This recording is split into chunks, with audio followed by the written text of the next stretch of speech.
3 years ago this week, I left my full-time job to work on my 3D printing and laser cut shop here in my garage. Today, I want to share a little bit about, what has worked, what doesn't work, and what I wish I knew starting out. My name's Anthony, and I run this small business called 3D Prints. Some of you know that I didn't really just jump ship cold turkey. This journey actually started about 5 years ago.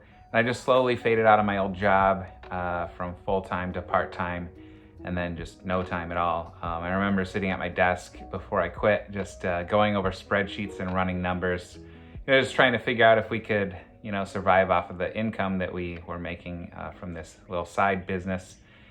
And spoiler, we could not. I see a lot of people getting 3D printers and thinking they can make their money back really quick. Honestly, you can, but 3D printers are just a tool in our shop. They're not the business itself. I remember telling my wife 10 years ago, I could sell some stuff with this 3D printer. Classic husband logic to just justify a new toy, but it sat there for 5 years collecting dust. With our business, we're not out here selling little articulated dragons at a farmer's market. 3D Prints is here to help other small businesses, bring their ideas to life, whether it's with a 3D printer or a laser or, hammer and nails. We don't sell 3D printed objects. We use our 3D printer to solve problems and create products that sell. Yeah, with AI and cheap printers, it's pretty easy to make something, especially in today's day and age. Owning a 3D printer doesn't really make you a maker, the same way a hammer doesn't make you a carpenter.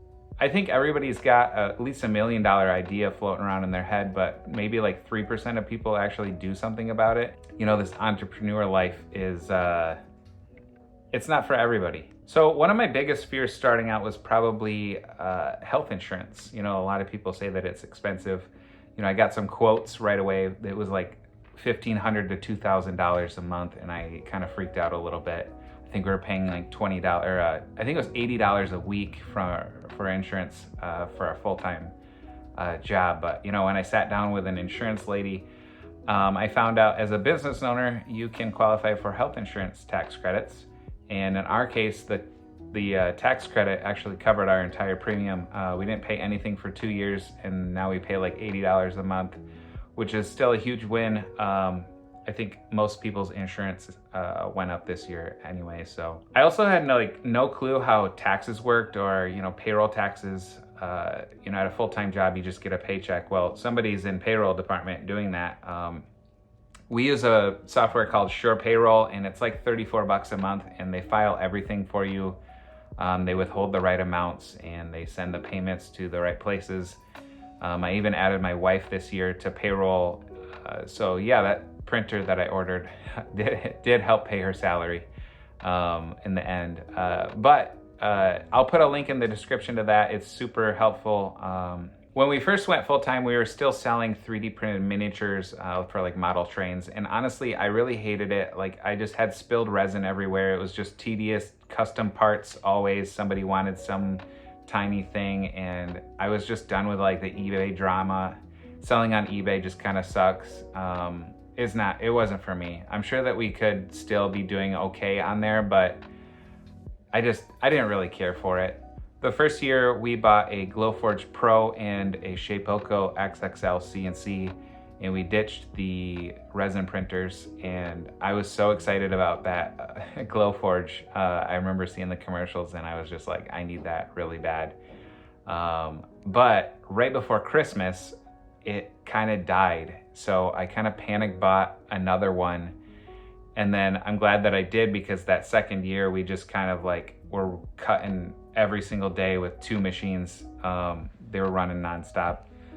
So the third year, last year, we ditched those. We upgraded to the Omtech 100-watt laser.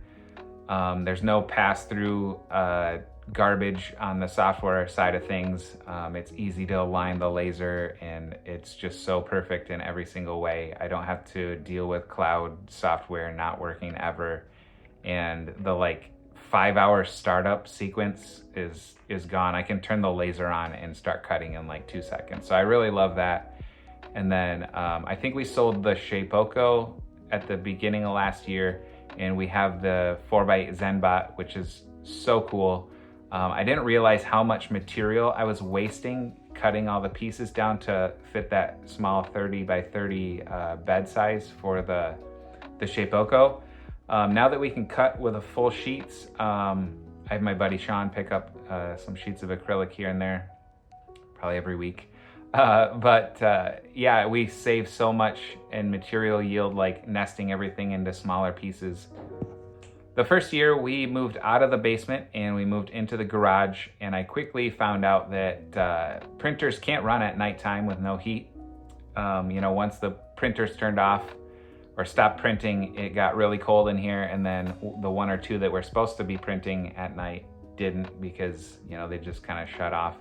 So I bought an electric heater, and I thought, well, that will keep it warm enough, but it ended up costing us like $750 the first month that we had it. So I had somebody come in and install a natural gas heater, and I haven't had any issues since.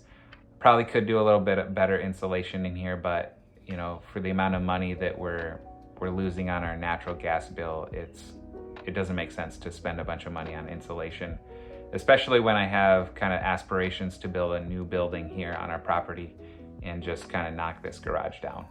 Speaking of upgrades, we were running the Ender 3s right from the start, and I realized, if my income is coming from these machines, I should probably be getting better machines. So we bought the P1Ps. I kind of put my own enclosure on there with some 3D printed hinges and stuff and laser cut acrylic. It works really well, but right now it also is 95 degrees outside, so that puts the shop at like 110, and you don't really need an enclosure. Last year we got one of the coolest jobs ever. We got a call from the company Brick, and they make little devices that stop you from wasting time on your phone by just completely locking out the apps that you use too much. I think we printed probably 15 to 20,000 of the pieces, just the little bottoms to it. I had to add maybe 8 to 10 of the A1 minis to just kind of keep up. The shop ran nonstop for weeks. We went on vacation, and Sean came down every day and swapped out some prints. And it was really cool. Let's be honest, phone addiction is real, and you can't even stand in line anymore without impulsively reaching in your pocket. So that project really meant a lot for us. I used that. I haven't been on Instagram mindlessly scrolling for a long time. So it's cool to have a project that you can believe in also. Today, I feel like our shop is pretty dialed in. I'm not like checking daily sales anymore, which is a blessing. We've upgraded the machines. We purchased somebody else's Amazon shop. So we sell on Amazon. We sell on Amazon for our own shop, and then we still sell on Etsy. I'd say probably about 40% of our income comes from Etsy, and maybe the other 2 Amazon shops would be about 20%. And the rest is from just amazing repeat customers that we built relationships with. And that's probably my most favorite part, is just working with other makers and business owners, people trying to solve problems, helping them bring their ideas to life.